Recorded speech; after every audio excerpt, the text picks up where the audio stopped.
I had to sit down after pulling on my socks. That simple bend and stretch left me breathless, with a slow pulse knocking under my skin, as if someone were tapping from inside my body.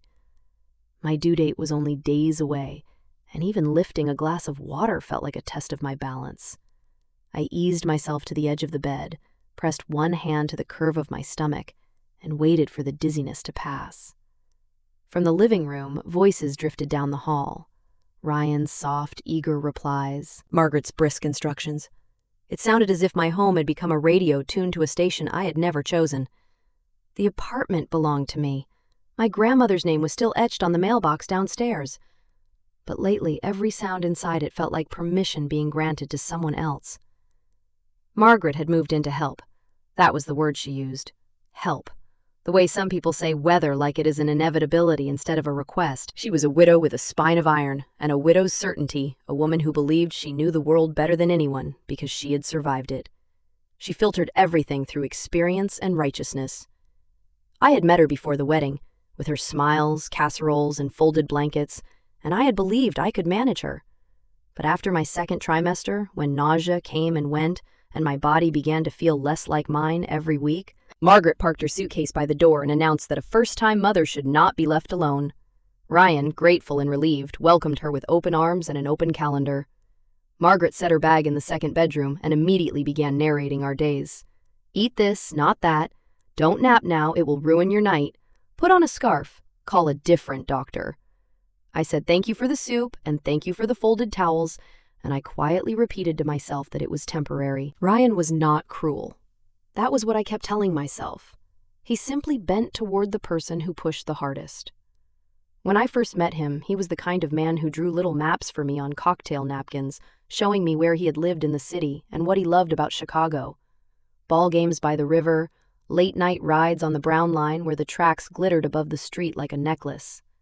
He was kind then, attentive, quick to laugh. We rented an apartment close to the L and made plans that felt like stepping from the cold into a warm room. After the wedding, Margaret's calls multiplied. Then, life rearranged itself into 3 chairs at the same table. And when the pregnancy test turned positive, the chair at the head of that table was already occupied. On the morning of my clinic appointment, I leaned against the doorframe while Ryan tied his shoe. Margaret hovered nearby with a coat draped over her forearm, her critical eyes moving from the top of me to the bottom and back again. "You're going out in that?" she asked, as if I had decided to wear rain instead of a sweater. "Your stomach is practically bare. These trains are drafty. You'll catch something, and the baby will catch it too." "It's comfortable," I said quietly. I wanted the morning to be a bridge, not a battlefield. Ryan gave me a guilty smile, but it lasted only until Margaret cleared her throat. Then he said, "Mom's probably right. Maybe a longer coat." I buttoned my jacket and swallowed the retort that rose hot and immediate in my throat. As we stepped into the hallway, I told myself to borrow strength from small steps. Elevator, sidewalk, station. The city moved around us with its ordinary winter efficiency. A gray sky layered over gray streets. On the platform, wind cut through the seams of my clothes, and the rails sang somewhere to the south. Crowds bunched near the doors, necks craned, hands ready. The train arrived with a roar, and the 3 of us were dragged inside by momentum and strangers. Bodies pressed close, phones hovered like dim stars above bowed heads. The car smelled faintly of coffee and wool. I gripped the pole. Then another contraction of the crowd knocked me against the end seat of a bench. The man beside it stood and gestured. "Take it," he said, weary and kind, his eyes flicking to my belly and back to my face. "Thank you," I managed, easing myself down. Relief spread through my thighs, a warmth that felt like mercy. I let out a breath I had not realized I was holding and rested one hand over the baby's slow roll. Margaret, still standing, looked at the seat the way a cat looks at a recently vacated patch of sunlight. Her mouth pinched, then smoothed into something almost magnanimous. "Ryan," she said, low enough for only us to hear. "My knees are not what they used to be." He looked at his mother's face, then at mine. The car jolted, a chorus of straps creaked. And he made his choice. He leaned over, closed his fingers around my forearm, and tugged. "Mom's tired," he whispered. "Come on, Em, Be respectful." For 1 second, the world went silent in the loudest place in Chicago. My body did not want to move. The baby shifted in protest. The seat beneath me was the only island I had found all morning. I looked up at Ryan's urgent face and saw no malice there, only an eagerness to keep the water smooth, to make the person who complained the loudest quiet again. Margaret's gaze waited, assessing. The man who had given me the seat watched the exchange with a frown beginning between his eyebrows. A woman standing by the door stiffened. Heat rose beneath my collarbone. Ryan pulled again, not hard enough to leave a mark, only hard enough to make standing the path of least resistance. So I stood. My knees wobbled. Margaret lowered herself into the spot with a sigh that performed gratitude without offering it. "Thank you, son," she said, loud enough for everyone who had pretended not to stare. "At my age, you must prioritize." In the reflection on the window, I saw my own face go pale. I was tired of being reasonable. Reasonable had carried me through stacked dishes and unasked-for advice. Reasonable had carried me through the doctor's office, where Margaret interrupted to ask whether younger physicians even knew what they were doing anymore. Reasonable had carried me through nights when I held back tears, because tears became lessons I did not want to receive. But the train lurched again, and I wrapped my hand around the pole and told myself to keep breathing. Across the aisle, a teenage girl narrowed her eyes as if memorizing this for later. Farther down, a man shook his head, once sharp and disgusted. Someone muttered, "Come on," and the word floated like a leaf no one claimed.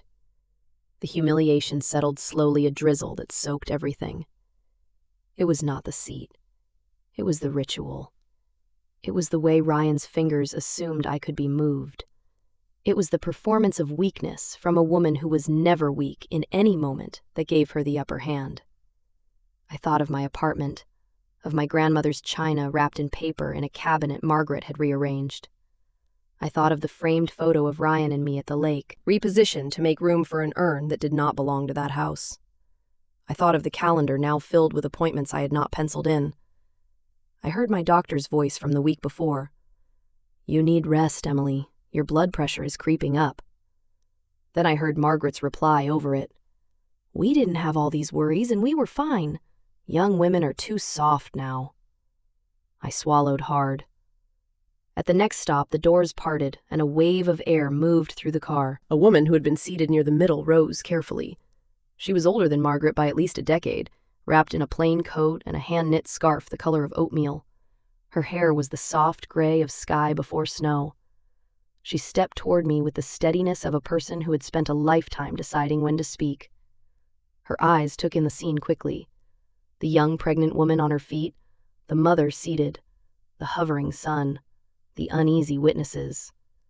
Then she addressed only me. "Sit here, honey," she said, and her voice had the firmness of a porch light turning on. She took my hand and guided me toward the seat she had just vacated. There was no fuss, no sermon. The car quieted further, the way a room quiets when someone tells the truth without raising her voice. I lowered myself into the seat, my breath shivering as I sat, my eyes blurring. I could feel Margaret's stare like cold air on damp skin. I could feel Ryan's confusion coalescing into embarrassment. The older woman bent closer just enough that her words touched only the people who needed to hear them. "God sees everything," she whispered. The sentence landed with a clarity that made the steel beneath my feet feel less hostile. It was not a curse. It was not even a defense. It was a reminder that the ledger was not being kept by the loudest person in the room. I blinked hard, nodded, and swallowed. The baby nudged beneath my palm a small hello, as if answering a roll call. At the following stop, the woman stepped off without turning back, her scarf trailing like a bookmark in a long story. The doors closed and the train kept moving, the city scenery unspooling in squares of brick and glass. Margaret crossed her ankles and stared at the advertisement above the opposite seats, with the interest of someone refusing to be moved by anything but her own reflection.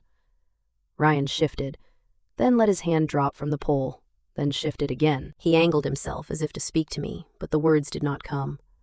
Perhaps for once he had no script. The rest of the ride passed in the quiet noise of commuters. When we reached our stop, I stood carefully, thanking the anonymous man who had first offered his seat with a look rather than words. I stepped onto the platform with that sentence still warm in my ears. God sees everything. It traveled with me down the stairs and onto the wind-bright street past the clinic doors, past the waiting room, chair, past the blood pressure cuff that left a red kiss on my arm. It traveled with me like a small shield no one else could see. I remembered the night I first met Ryan as if it had been drawn in brighter colors than the rest of my life. I was 24, finishing my graduate program, sitting at a friend's party with a paper plate balanced on my lap. Ryan walked in late, laughing at something a colleague whispered in his ear, his coat slung over one shoulder, as if the city itself weighed nothing. He moved through the room with a kind of warmth that drew people toward him. When he finally sat beside me, he asked questions that were not filler, but genuine curiosity. What books had I loved as a child? What places did I want to see before I turned 30? That night, he walked me to the train and insisted on waiting until the doors closed. He was thoughtful, attentive, and most importantly, he made me feel visible in a world that often looked past me. In those first months, I felt like I was standing at the center of a story that finally belonged to me. Ryan sent good morning texts, left flowers on my porch, and learned the names of my favorite novels. When he proposed, it was on the Riverwalk at dusk, the city lights bouncing off the water like promises. I said yes without hesitation. Our wedding was simple, a small gathering in a church just outside the city. As we exchanged vows, I believed I was stepping into a marriage that would hold me steady. What I did not know, what no one could have prepared me for, was how quickly Margaret would fill the spaces we thought belonged to us. At first, it was the casual comments during Sunday dinners. Margaret had been widowed for a decade, and she was used to running her household with no dissent. She carried herself with the air of someone who believed survival gave her authority over every room she entered. I brushed it off in the beginning. Ryan's mother had opinions, yes, but so did most mothers. It seemed harmless, even affectionate. The shift came after we discovered I was pregnant. Margaret's voice on the phone turned brisk, then insistent. She needed to move in, she explained, because a young woman alone could not possibly manage the demands of carrying a child. I wanted to protest. I wanted to say that Ryan and I had planned carefully and that I could handle this. But Ryan's relief was so immediate, so visible, that the words stayed in my throat. He hugged his mother the night she arrived with her suitcases and said, "This will be good for us." I told myself it was temporary. But Margaret did not simply inhabit the spare room. She colonized. Within days, she rearranged the kitchen cabinets, placing the teapot my grandmother had left me on a higher shelf and filling the counter with her own collection of cast-iron pans. She rewrote grocery lists in her own handwriting. She decided the thermostat should stay at 68 no matter how cold I felt in the evenings. She hovered at the bathroom door with reminders about how long a pregnant woman should soak in the tub. Her presence pressed into every corner until I could barely recognize the apartment as my own. Meals became battlegrounds. Margaret subscribed to a strict regimen of what she considered proper pregnancy nutrition, drawn from decades-old magazines and home remedies. She set boiled liver and overcooked spinach in front of me and frowned when I gagged at the smell. "Don't be dramatic," she scolded. "Your baby needs iron." If I asked for plain toast, Margaret clucked her tongue and accused me of selfishness. Ryan, caught between us, always softened his voice when he sided with his mother. "She just wants the best, Em," he would say, as though intention excused intrusion. Each time, I swallowed my frustration and chewed dutifully, my throat tight with resentment. Sleep offered no refuge. Margaret believed naps during the day were a sign of laziness. If I retreated to the bedroom to rest, she knocked on the door under the pretense of checking on me. "Stay up," she advised. "You'll never sleep at night if you close your eyes now." Ryan repeated the refrain with a smile, brushing hair from my face, but it was Margaret's script he was reciting. The walls of the apartment felt thinner. The rooms felt smaller. Privacy disappeared like air from a sealed jar. The tension sharpened during medical visits. At the clinic, I tried to cling to the professionalism of white coats and measured tones. During one appointment, my obstetrician pressed the stethoscope gently against my belly, listening for the steady rhythm of the baby's heart. The doctor smiled and spoke directly to me. You need to make rest your priority now. Your blood pressure is higher than I'd like. Stress is not your friend at this stage. Sleep. Reduce conflict where you can, and remember to care for yourself as much as for the baby." I nodded, grateful for words that validated what my body had been shouting for weeks. But before I could respond, Margaret leaned forward in her chair with a dismissive wave of her hand. "Nonsense," she declared. "Young women today are coddled. I worked double shifts through both of my pregnancies. We didn't have blood pressure cuffs and special diets. We did just fine." Don't fill her head with worry. The doctor, clearly accustomed to difficult family members, cleared his throat and repeated his recommendation with more firmness, but the moment was already fractured. Ryan rubbed the back of his neck, looking from his mother to his wife, and then he chose silence. In that silence, I heard everything.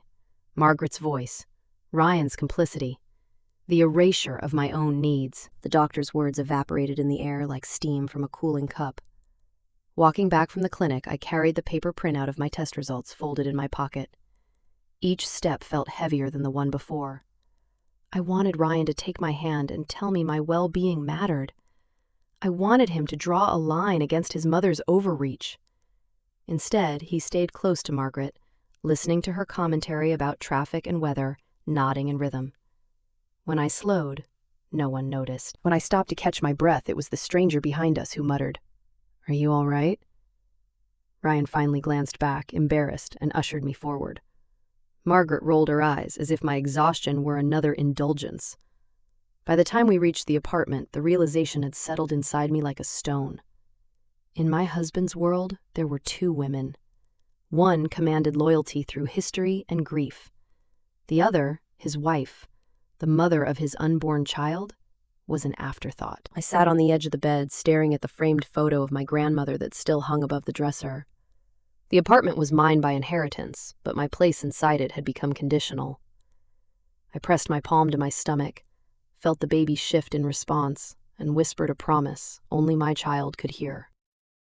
In that moment, I understood with a clarity that left me trembling that my daughter and I would always come second to Margaret in Ryan's eyes. The knowledge did not yet lead to action, but it rooted itself deep inside me, a seed of inevitability, waiting for its season. That night, the apartment was dark, except for city lights bleeding in through the blinds. I shifted on the couch, trying to find a position that relieved the ache in my lower back. At first, I thought it was another night of discomfort, the kind every pregnant woman near her due date comes to expect. But then the pain sharpened, cutting through my abdomen with the precision of a blade. I doubled over, one hand pressed to my belly, my breath shallow. It was too early. I was not supposed to be in labor for another 2 weeks. "Ryan?" I called, my voice trembling. My husband was in the kitchen, scrolling through his phone. He looked up, startled as I clutched the armrest, my knuckles white. "Something's wrong," I gasped. "It's happening. The baby." Ryan hurried over, panic already flaring in his eyes. "Are you sure?" Maybe it's just his words faltered when another contraction ripped through me, forcing me to bite down on a cry. I shook my head, sweat beading along my hairline. This was no false alarm. From the bedroom, Margaret's sharp voice cut into the chaos. "Ryan!" The sound was theatrical, drawn out like a curtain call. "Ryan! I can't breathe!" Her words came punctuated with coughs that sounded rehearsed. "My chest! It's my heart!" Ryan froze, torn between his wife writhing on the couch and his mother calling from the other room. "Mom, hold on," he shouted. Then he turned to me. "Just wait. Let me check on her." My eyes widened in disbelief. "I need you now," I said, my voice cracking. Another contraction seized me, stronger than the last, stealing my breath. I grabbed his wrist. "Please, Ryan, the baby's coming."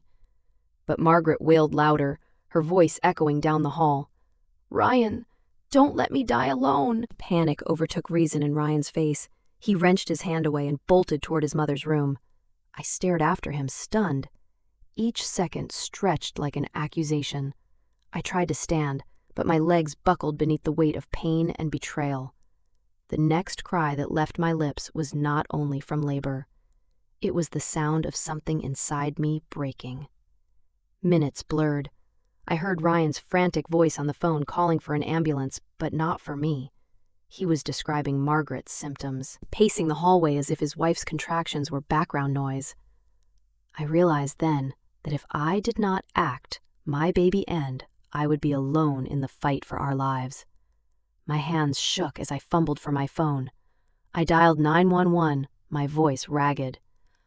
"I'm 38 weeks pregnant," I told the dispatcher between breaths. "The contractions are coming fast. My husband left me. I need help. Please send someone." The operator's voice was steady, grounding. "Stay on the line, ma'am. We're sending EMS to your location right now. Can you lie down on your side? Keep breathing. You're not alone." The sirens arrived sooner than I expected, their wail threading through the streets below. Within minutes, uniformed paramedics burst into the apartment. They found me on the floor, pale and trembling, sweat plastering my hair to my forehead. "Ma'am, we've got you," one of them said firmly. They guided me onto a blanket, checked my pulse, and monitored the baby's heartbeat with swift efficiency. The contractions were too close together to risk a hospital transfer. They would have to deliver my baby there, in my apartment. My world narrowed to commands and reassurances. Breathe. Keep pushing. Almost there. I bore down, tears streaming, the pain relentless and consuming. In the corner of my eye, I saw Ryan hovering helplessly, Margaret clutching his arm while still pretending to be weak. But no one was paying attention to them now. The focus was on me, and on the small life fighting to enter the world. One of the paramedics knelt beside me and held my hand. Her badge read, Elena Morales. "Look at me," she said softly. "You can do this. You're stronger than you think." Her calm eyes anchored me through the storm. With a final scream, I felt a sudden release, the sharpness of pain replaced by the fragile cry of a newborn. The sound pierced the air like sunlight breaking through clouds. A tiny girl, red and squalling, was lifted into the light. Baby girl Elena announced, her voice thick with emotion. "She's early, but she's breathing." The scale read 5 pounds, 8 ounces. Small, but fighting. My arms opened instinctively, and my daughter was placed against my chest. Warmth and life spread through me as I cradled her for the first time. Tears fell freely, mingling with the baby's soft cries. "Elena," I whispered, looking at the paramedic who had stayed by my side. "Her name is Elena." Then I spoke softer to my child. "Lena, you're mine." The paramedics worked quickly, cutting the cord, checking vitals, and wrapping my infant daughter in a blanket. My father, Charles Bennett, arrived moments later, his face ashen from rushing through the night. When he saw his daughter and granddaughter alive, relief crumpled his expression. He knelt beside me and pressed a trembling kiss to my damp forehead. "You're safe," he whispered. "You both made it." I closed my eyes, exhaustion pulling at me, but I clung to my father's voice. I thought of the moment Ryan chose his mother's feigned illness over my cries, and the betrayal burned deeper than the contractions ever had. Yet in that same night of abandonment, I had been carried by strangers who treated me with dignity, and by the one man who had never failed me, my father. Lena stirred against my chest, her tiny fingers curling around my thumb. I looked down and something fierce ignited inside me, a vow that this child would never feel second to anyone, not to Margaret, not even to Ryan. This baby was my reason. She was my proof of survival. And from that moment forward, I knew I would fight with everything I had. The apartment that had once suffocated me with Margaret's authority now held the sound of new life. Sirens faded, neighbors whispered behind doors, but in the center of the chaos, my daughter and I breathed together for the first time, and Charles Bennett, steady and resolute, remained by our side. He was the only true witness to both the betrayal and the miracle of that night. Later, the fluorescent lights of the maternity ward hummed low against the quiet. I lay propped against stiff hospital pillows, Lena swaddled close to my chest. Her breath was soft, barely a flutter against my skin, but every rise and fall proved that we had survived. The chaos of delivery still lingered in my body, Yet fear had given way to a calm resolve. I stroked the baby's tiny hand, memorizing the shape of her fingers, the fragile curl that clung to my own. My phone vibrated on the tray table. The screen lit up with Ryan's name. For a moment, I only stared, a pulse of anger running beneath my ribs. I considered ignoring it, but something inside me urged me to answer. With one arm, I adjusted Lena. With the other, I pressed the phone to my ear. "Emily," Ryan said, his voice strained but not broken. "I'm sorry. I didn't know what to do. Mom, she was having a heart attack." I panicked. I thought she needed me. I closed my eyes, my jaw tightening. "And what about me?" I asked, my voice cool. "I was in labor, Ryan. I told you the baby was coming, and you left me. You chose her." A long pause stretched across the line. "I was scared," he finally muttered. "I thought I could handle both, but—" "No," I said, and my tone cut through his excuses like glass. "You abandoned me. You abandoned your daughter before she even took her first breath. Do you understand what that means?" He exhaled shakily. "Emily, please. I made a mistake. I'll come tomorrow." "Ryan, you are no longer my husband," I said flatly. The words left my lips with a weight I had not anticipated, but once spoken, they felt permanent. "I won't let your mother near this child, not after tonight." On the other end, Ryan sputtered. "Don't say that. She just wants—" "I don't care what she wants," I interrupted. My voice was low but steady, vibrating with a strength I had never felt before. "This isn't about her. This is about me and about Lena. I will not raise my daughter in the shadow of your mother's control. We're done." The silence that followed was thick, broken only by Lena's soft stirring against my chest. Ryan did not argue again. He simply hung up the call, ending it with a hollow click. I let the phone slip from my hand onto the blanket. I felt no regret, only a strange lightness, as if chains had quietly fallen away. I looked down at Lena, whose eyes blinked open for one brief moment, dark and unfocused, yet full of promise. "It's just us now," I whispered, pressing a kiss to my daughter's forehead. "And that's enough." A gentle knock sounded at the door. My father stepped inside, carrying a paper cup of coffee that had long gone cold. His eyes softened when he saw me holding his granddaughter. He pulled up a chair and sat beside my bed, his large hands folded awkwardly in his lap. "How are you holding up?" he asked quietly. I shook my head, tears stinging but not falling. "I told him it's over, Dad. I said he's not my husband anymore. I said Margaret won't ever see Lena." Charles reached across and rested his weathered hand over mine. "You did the right thing," he said, firm, without hesitation. "I raised you to stand up for yourself, Emily. I may not have always been perfect, but I know this. A man who walks away when you need him most doesn't deserve you. And his mother certainly doesn't deserve a place in your child's life." My throat tightened. "I thought I needed him," I admitted. "All this time, I thought if I just kept the peace, if I stayed quiet, things would get better. But tonight, when he left me, I realized he was never going to choose me. Not over her." My father nodded, pride flickering in his tired eyes. "That realization is painful, but it's also freedom. You can build a life for you and Lena that isn't dictated by anyone else's demands. You're stronger than you think."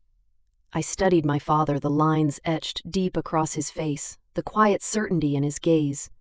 For the first time in months, I believed him. I was not the passive woman enduring another person's authority. I was a mother now, and that role carried a fierceness I had not known existed inside me. The thought of Margaret's hands reaching for Lena filled me with defiance so sharp it steadied my spine. Never again, I vowed silently. Never again would I allow someone else to decide my worth. The night stretched on, but I did not feel alone. Charles dozed in the chair, his head tilted back, while Lena slept curled against me. Outside, the city kept moving. Ambulances raced down streets. Trains rumbled over tracks. Lives unfolded in endless rhythm. Inside that small hospital room, however, a new life had begun. One defined not by submission, but by resolve. When dawn touched the blinds with pale light, I felt ready. I was exhausted, yes, but my exhaustion was layered with conviction. I had crossed a threshold. The woman who once stayed silent at her own dinner table, the woman who tolerated whispers and commands, was gone. In her place stood a mother who would protect her daughter at all costs. And though the road ahead promised battles, legal, emotional, and otherwise, I knew the hardest step had already been taken. I had chosen myself. I had chosen Lena. And that choice made me unshakable. A few days later, I sat stiffly in a leather chair with my newborn daughter asleep in a carrier at my side. Across the desk, attorney Karen Mitchell scanned through the intake form with practiced efficiency. Her office smelled faintly of coffee and paper. Shelves lined the walls, filled with binders labeled Family Law Illinois and Protective Orders. The blinds were half drawn, allowing only a muted strip of daylight into the room. I felt as though I had stepped into another kind of courtroom, already, one where every detail of my life would be weighed. Karen looked up, her expression softened by years of guiding women through storms like mine. First, she said gently, "Take a breath. You're not the first mother to sit in this chair with a newborn and a broken marriage, and you won't be the last. We're going to make sure you and your daughter are safe." My throat tightened. I nodded, clutching Lena's blanket with white knuckles. "I need a divorce," I said. "And I need to keep my apartment. It was my grandmother's. Ryan and his mother—" I paused, my jaw clenched. "They can't have it." Karen flipped the page. "Good news. Because the apartment is inherited property, it's considered non-marital under Illinois law. That means it's yours. He has no claim." Relil stirred faintly in my chest. "Now about custody, or what we now call allocation of parental responsibilities," Karen continued. "We'll file for you to be the sole residential parent. Given what you've described, it's realistic." I exhaled slowly, the tension in my shoulders loosening just a fraction. "And his mother?" "She wants to see Lena. She's already talking about taking her." Karen's eyes sharpened. "We can petition for a protective order. It would cover both Ryan and his mother if necessary. But more importantly, you need to document everything. Every threat, every uninvited visit, every time they raise their voices. Judges like evidence. Install cameras at the door. Save text messages. Keep a log. The more meticulous you are, the stronger your case." She leaned forward, her tone steady. "Change the locks today. You don't want them walking in uninvited. And remember, if they show up and harass you, call the police. Don't hesitate. The system works best when you use it." I nodded, determination tightening inside me. For months, I had let Margaret rewrite the rules of my home. Now, I would rewrite them myself. That evening, Charles arrived with a locksmith. I watched as the old lock clattered into a tray and a new deadbolt clicked into place. It felt symbolic, as if the house itself was finally taking my side. A week later, small cameras blinked above the doorframe, ready to record every intrusion. Each light became a silent ally, promising that my truth would not be erased again. The first test came quickly, on a gray Tuesday morning. Pounding rattled the door. Margaret's voice sliced through the wood. "Emily, open this door right now! That's our granddaughter in there! Don't you dare keep her from her family!" My pulse jumped, but I stayed seated at the kitchen table. The camera caught everything. The banging, the shrill demands, and Ryan's voice joining in. "Em, please," he said through the door, his tone a mix of pleading and frustration. "Just let us see her. Mom's been sick with worry. Don't punish us like this." Lena stirred in her bassinet, whimpering at the noise. I scooped her up and rocked her gently, forcing calm into my voice, though my insides shook. "You need to leave," I called out. "I told you not to come here. This is harassment." Margaret's reply was venomous.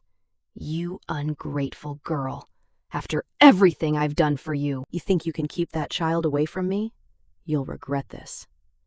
With steady fingers, I dialed 911.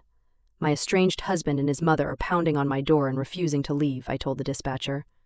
By the time officers arrived, Margaret had retreated down the hall, muttering curses, while Ryan lingered with a conflicted expression. The police warned them both and filed a report.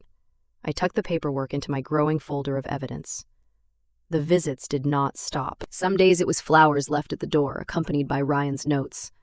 "Please, Em, I just want to hold her." Other days it was Margaret's threats shouted through the hallway. I documented it all. Photos, recordings, phone logs. Each entry hardened my resolve. I was not merely collecting data. I was building the foundation of my defense, brick by brick. One night, Ryan called, his voice quieter than usual. "Emily, I need to see my daughter," he said. "I know Mom pushes too hard, but she loves Lena. You can't keep her from us forever." I gripped the phone tightly. "Ryan, you had your chance. The night she was born, you weren't there. You chose your mother, not us. Don't call me again unless it's through my lawyer." He hesitated. "I just want to make things right." "You can't make things right while standing in her shadow," I replied. "Until you realize that you'll never really want what's best for Lena. You'll only want what Margaret tells you to want." I ended the call before he could answer. For the first time, the silence that followed was not lonely. It was liberating. Weeks passed in a rhythm of feedings, doctor's appointments, and legal paperwork. I grew used to the click of the camera recording another confrontation, to the weight of the evidence folder on my desk. Charles visited daily, bringing groceries and quiet encouragement. Each time Margaret and Ryan tried to force their way back into my life, I felt less like prey and more like a witness gathering proof. At my next meeting in Karen's office, I slid the folder across the desk. "I've recorded everything I said. Every knock, every threat, every call." Karen flipped through the pages, satisfaction evident in her face. "This is exactly what we need. With this, the judge will see who they really are. You've done everything right, Emily." For the first time since Lena's birth, I allowed myself a small, certain smile. I was no longer merely reacting. I was preparing. The legal battle loomed ahead, but I was ready. Every slammed fist on my door, every poisonous word from Margaret, every half-hearted plea from Ryan had become part of a record that would speak louder than their lies.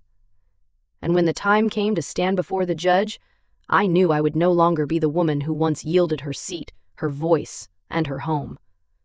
I was the mother of Lena Bennett Parker, and I would not be moved. The courthouse in downtown Chicago loomed gray and unyielding, its stone columns catching the weak light of morning.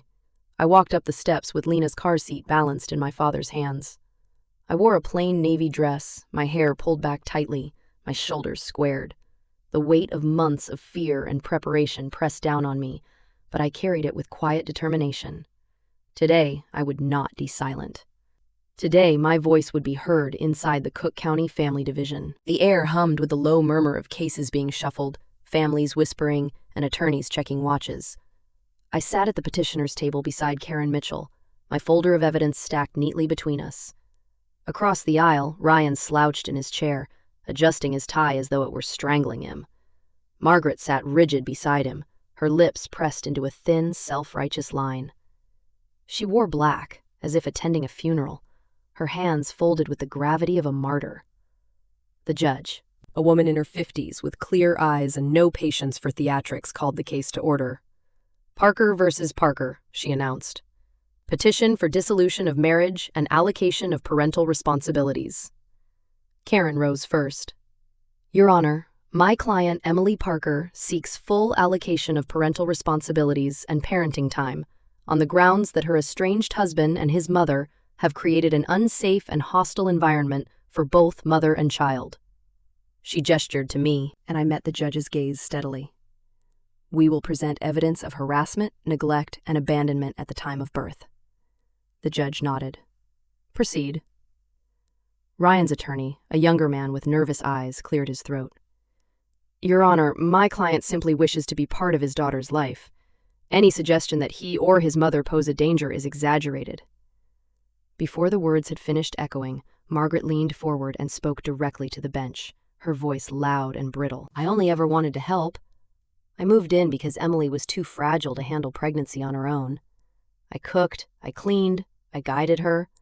And this is how she repays me? By shutting me out, by poisoning my son against me?" The judge held up one hand. "Mrs. Parker, you will have your turn. Do not interrupt counsel." Margaret sat back, eyes flashing. I felt the old familiar sting of those words, the manipulation disguised as concern. But this time, I had more than my voice. I had proof. Karen called the first piece of evidence. Security footage from the camera I had installed above my apartment door. The screen flickered to life, showing Margaret pounding on the door, her voice raised in rage. "You ungrateful girl! That's our granddaughter in there!" Ryan's figure shifted uneasily in the background, half-heartedly pulling at her arm, failing to stop her. The judge's brow furrowed as the video played on, capturing every word, every threat, every attempt to push past the door. Next came audio recordings of phone calls. Ryan pleading, Margaret shouting, my calm refusals. The courtroom fell silent except for Margaret's shrill accusations echoing from the speakers. "You'll regret this," her voice threatened in one clip, undeniable and unedited. Ryan squirmed in his seat. His attorney attempted to minimize the impact. "Your Honor, emotions run high in family matters. My client's mother may have spoken harshly, but she has no intention of harm. She simply desires contact with her granddaughter." The judge tilted her head. "Mr. Parker, did you instruct your mother to stop these visits?" Ryan hesitated. "I tried, but she's persistent." "Persistent," the judge repeated dryly. "And did you support your wife during childbirth?" Ryan's face flushed. He shifted in his chair. "I thought my mother was having a heart attack. I had to choose." Karen gave me the signal, and I stood. My voice carried clearly across the room, not shrill, not broken, but steady. "He chose wrong," I said. "Your Honor, I was in active labor. I told him the baby was coming." He looked me in the eye and walked away. He left me to call 911 alone. The paramedics delivered my daughter in our apartment while he stood down the hall with his mother. A ripple went through the courtroom. Even Ryan's attorney looked stricken. My voice faltered for just a moment, but I caught myself and continued. "I don't care about myself anymore, but my daughter deserves a father who won't abandon her for someone else's theatrics. She deserves safety. She deserves peace." My father sat in the back row, tears bright in his eyes. For months, he had watched me carry humiliation in silence. Now he saw me stand, unflinching, telling the truth no one could deny. The judge folded her hands. "I have heard enough." She looked at Ryan, then at Margaret, whose face had gone blotchy with rage. "The evidence demonstrates a pattern of harassment and neglect." Then the judge turned her eyes to me. "Mrs. Parker, you will be awarded full allocation of parental responsibilities. Mr. Parker, you will be granted supervised parenting time at a court-approved center. Contact will remain limited until you can demonstrate the capacity to act independently of your mother." Margaret shot to her feet, her voice shrieking across the room. "This is outrageous! She's turning you against us with lies! She's stealing my granddaughter." "Sit down, Mrs. Parker," the judge ordered firmly, "or I will have you removed from this courtroom." Margaret's outburst died in her throat. She sank back into her chair, seething. Her carefully curated mask of virtue shattered in front of everyone. Ryan's shoulders slumped. He stared at the floor, unable to meet my eyes. I inhaled deeply, taking the first breath in months that felt free. I reached for Karen's hand and whispered my thanks, then turned toward the gallery where Charles waited. He gave me a small nod, pride and relief etched across his face. As court adjourned, Margaret's fury hung heavy in the air, but I no longer carried its weight. I lifted Lena's car seat into my arms and walked out of the courtroom, not as the woman who had once been silenced, but as the mother who had fought and won the right to protect her child. The months that followed the courtroom verdict carried a different rhythm, slower, steadier, and mercifully quiet. I moved into my father's house on the northwest side of Chicago, a modest two-story with creaking stairs and the scent of old wood that always reminded me of childhood. Charles converted the spare bedroom into a nursery, painting the walls soft yellow and assembling a crib with his own hands. It was not glamorous, but it was safe. And for me, that meant everything. Each day became a pattern stitched together by small victories. Feedings at dawn, short naps in the afternoon, evenings when I sat in the rocking chair, humming lullabies my grandmother once sang to me. Charles hovered in the background, carrying laundry baskets, boiling bottles, and always reminding me that I was not alone. He never spoke harshly about Ryan or Margaret, but his silence on their names was its own kind of judgment. Spring arrived, and with it came a sense of renewal. I began walking with Lena in the park a few blocks from the house. At first, I moved slowly, my body still recovering, my spirit still fragile. But each week the walks grew longer. I watched my daughter's eyes widen at the sight of trees budding green. I listened to her squeals of delight when ducks skimmed across the pond. The park became our sanctuary, a place where Margaret's voice could not reach, where Ryan's absence was not a wound, but a relief. One afternoon, I spread a blanket under an oak tree and placed Lena on her back. Her arms flailed in the sunlight, her giggles rising like music above the city noise. I lay beside her, touching her tiny fingers, and for the first time in years, I felt joy unaccompanied by dread. People walked by with strollers and bicycles, some smiling at the young mother on the grass. I no longer shrank from their gaze. I belonged in the open air, in the light, and in my own story. Seasons turned. I enrolled in night classes, determined to finish the degree I had abandoned during my marriage. Charles babysat without complaint, cradling Lena in his lap while marking crossword puzzles with a blunt pencil. When I came home late, exhausted but exhilarated, he always said the same thing. "You're doing it, Em. You're building the life you deserve." The years unfolded in steady chapters. Lena grew from a toddler chasing butterflies to a little girl with paint-stained fingers and an endless list of questions. She loved swings most of all, begging me to push her higher and higher, her laughter ringing out across the playground. Standing behind her, I often thought about how far we had both come. We had gone from a night of abandonment and fear to this bright arc of motion, my daughter flying safely forward under my hands. By the time Lena turned 5, I was no longer the woman who once surrendered her seat on the train or her silence at the dinner table. I carried myself differently, shoulders back, eyes level. I had a job I loved at a community center, teaching art to children who reminded me daily of resilience. My degree hung framed above my desk, a testament to battles fought and won. Most of all, I had Lena, healthy and radiant with curls that caught the sunlight, and a confidence that grew from knowing she was deeply loved. On a crisp autumn evening, my daughter and I walked home from the park, hand in hand. Leaves crunched beneath our shoes. The air smelled faintly of smoke from a neighbor's chimney.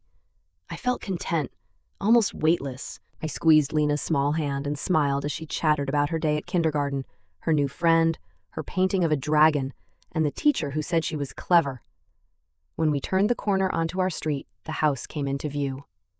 I slowed. A figure stood on the porch, rigid against the fading light.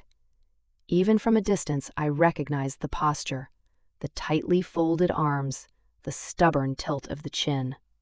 Margaret Parker. My steps faltered, and Lena looked up, puzzled. "Mommy, who's that?" I tightened my grip on my daughter's hand. My heartbeat quickened. But this time what surged through my veins was not fear. It was readiness. I had spent 5 years rebuilding my life, brick by brick, promise by promise. I would not let the past dismantle what I had created. The woman on the porch straightened her eyes, locking on mine across the distance. The silence between us carried all the weight of history, humiliation, betrayal, judgment, and the long shadow of control. But behind me stood the child I had sworn to protect. And within my pulse lived the certainty of a mother who had already fought the darkest battles. I walked forward slowly, Lena's hand safe in mine. The evening air grew still. The neighborhood sounds faded into the background. Every step was a reminder. From public shame to private despair, from courtroom reckoning to personal renewal, the journey had not broken me. It had remade me. As I reached the edge of the walkway, I lifted my chin. The story was not over. Margaret's reappearance proved that. But I was no longer the woman who could be silenced. Whatever confrontation waited beyond that porch, I would face it with strength born from suffering and with the unwavering resolve of a mother who had chosen healing over fear. The door between past and future stood open, and as dusk fell over Chicago, I knew one thing with absolute clarity. Whatever came next, Lena and I would face it together.